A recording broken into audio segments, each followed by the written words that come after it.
Bismillahirrahmanirrahim. Assalamualaikum warahmatullahi wabarakatuh.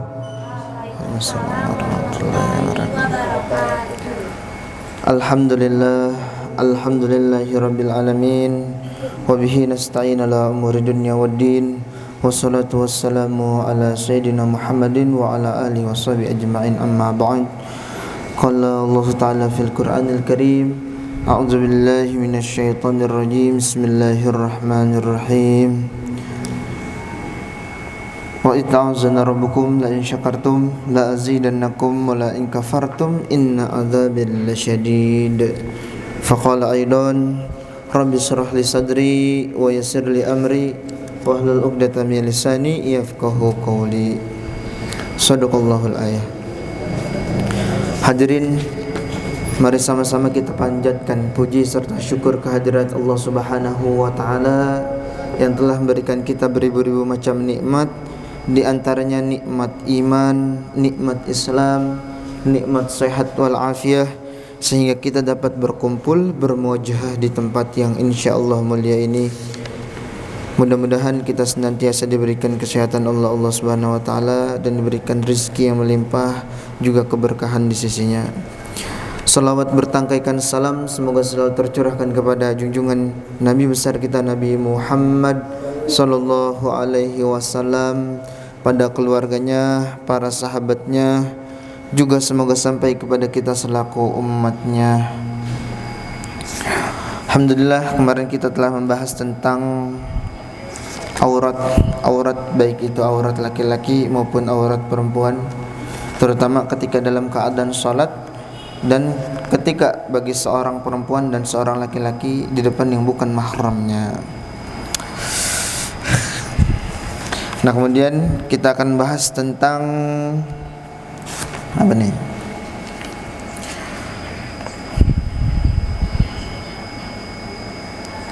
Syarat atau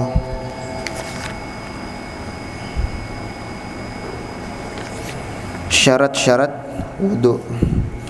Ya, kalau kita membahas tentang apa yang diwajibkan daripada kewajiban kita tentang salat, maka wajib kita untuk mengetahui bagaimana cara berwudu. Adapun yang kita ketahui, wudu pertama niat, kedua apa? Membasuh tangan.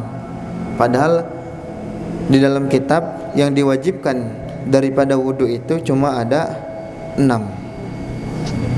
Ada 6. Tapi yang kita bahas pertama adalah syarat-syarat wudunya dulu. Qala al-musannif rahimahullahu ta'ala wa nafa'na bihi wa bi ulumi fi daraini amin. Syurutul wudu asyaratun. Nah, ini jadi syarat-syaratnya wudu itu ada 10. Yang pertama al-islamu. Ya, yang pertama harus dia Islam. Kalau enggak Islam, dia wudu juga tetap enggak sah. Karena apa? Karena di dalam Islam itu sendiri syarat untuk mengerjakan salat yaitu wudu. Yang kedua ya dia beragama Islam.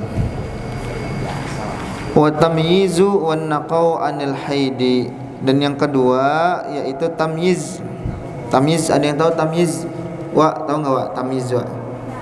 Enggak. Tamyiz itu dapat membedakan antara yang baik dan yang buruk gitu. Hah? Beda. Kalau balik itu jatuhnya itu dia sudah terkena beban daripada kewajiban salat. Tapi kalau tamyiz, anak yang belum balik pun dia kadang-kadang udah tamyiz. Tamyiz itu apa sih? Mampu membedakan mana yang baik dan yang buruk gitu.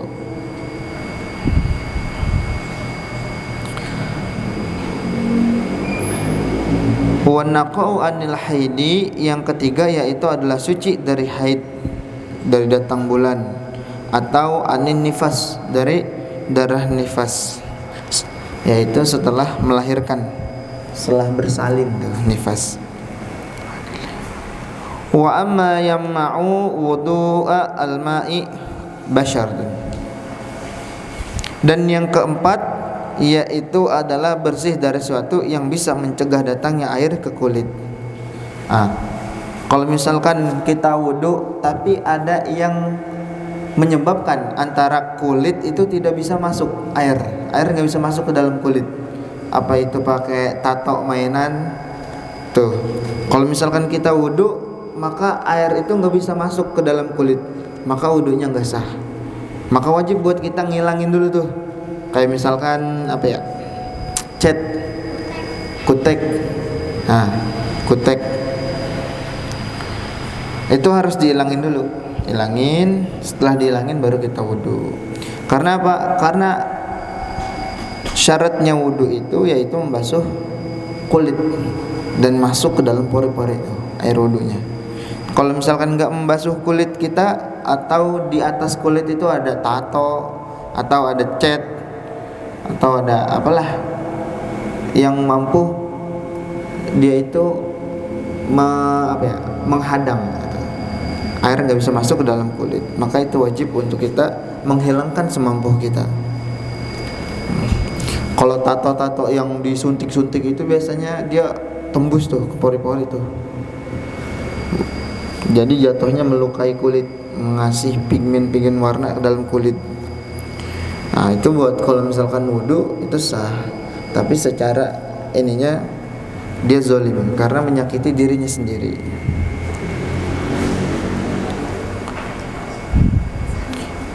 Dan yang kelima,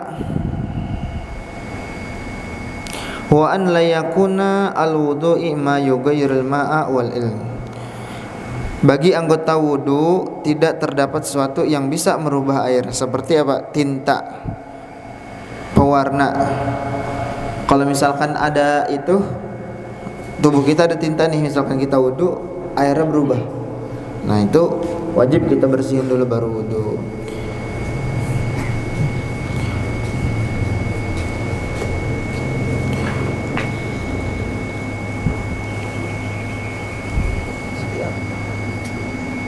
Dan yang keenam ini salah satu yang paling wajib, yaitu wal ilmu bi fardiyatihi, mengetahui atas fardu wudu. Nah, mengetahui atas fardunya wudu. Jadi yang kita wudu itu sebenarnya yang biasa kita tuh kayak ada yang nyanyian itu baca bismillah sambil cuci tangan ya, kumur-kumur basuh hidung, basuh muka. Nah, itu dia itu udah sepaket sunnah sama wajib. Nah, yang wajib di sini kita mengetahui fardu wudu. Apa fardu wudu? Itu ada 6. Nah, ntar kalau misalkan jangan sampai kita menyatakan bahwasanya yang sunnah itu sebagai yang fardu atau yang fardu sebagai yang sunnah. Kalau misalkan itu aja kita nggak tahu, maka nggak termasuk nih syarat-syarat daripada wudu. Nah, ntar kita bahasnya ini.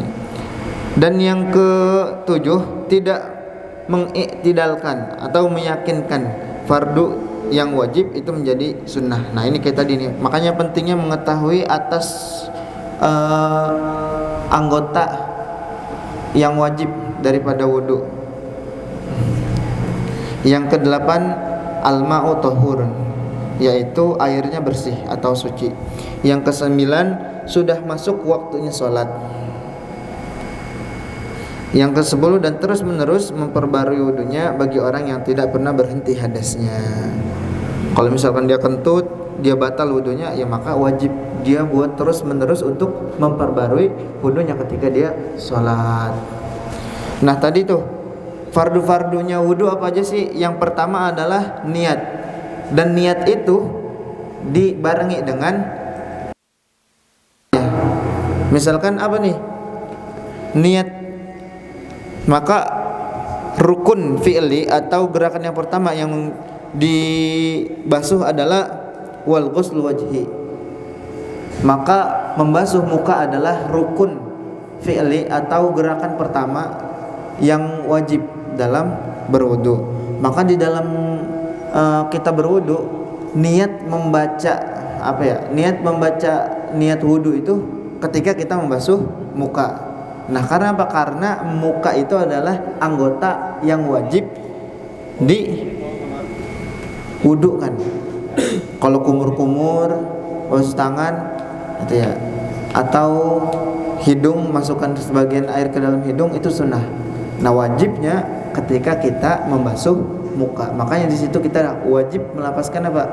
Taqallabun niat, di dalam hati kita melafazkan niat nawaitul wudu'a lirafil hadasil asghari fardhulillahi ta'ala ketika kita membasuh muka.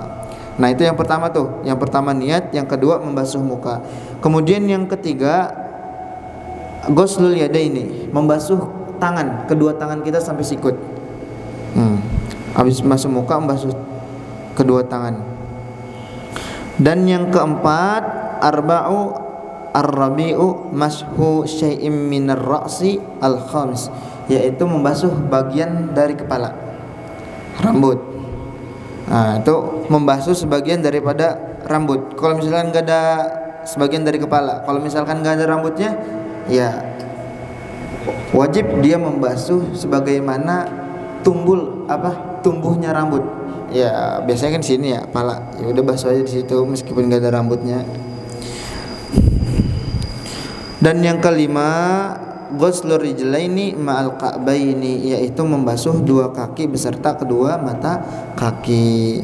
Dan yang keenam adalah at-tartibu, yaitu tartib, maksudnya dari awal sampai akhir rentetannya, dari membasuh muka, membasuh kedua tangan beserta siku, kemudian mengusap sebagian dari kepala, kemudian membasuh kedua kaki beserta kedua mata kaki.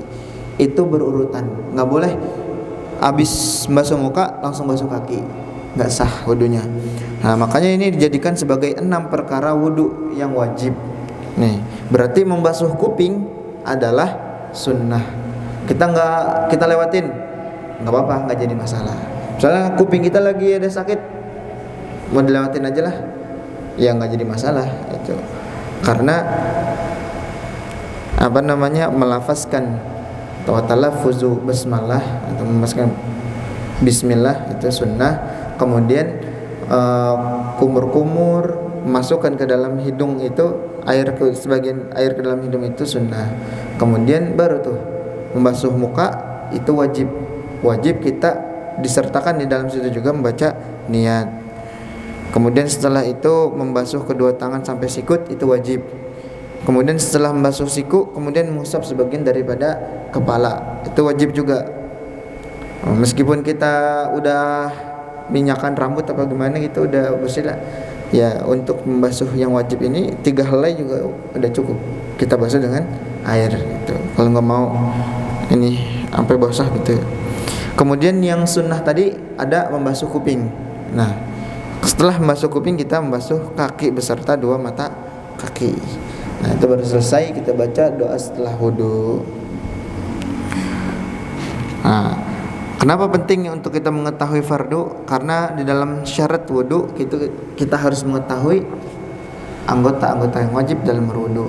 Dan jangan sampai kita meyakini bahwa yang sunnah itu adalah wajib dan yang wajib adalah sunnah. Itu balik-balik. Nah mungkin itu saja yang dapat saya sampaikan. Kalau ada mau pertanyaan boleh. Kalau nggak ada langsung ditutup. Nggak Ji, kalau wudu Ji apa? sambil ngobrol batal nggak wudunya? Ulangi lagi ya. Nah, jadi kalau wudu sambil ngobrol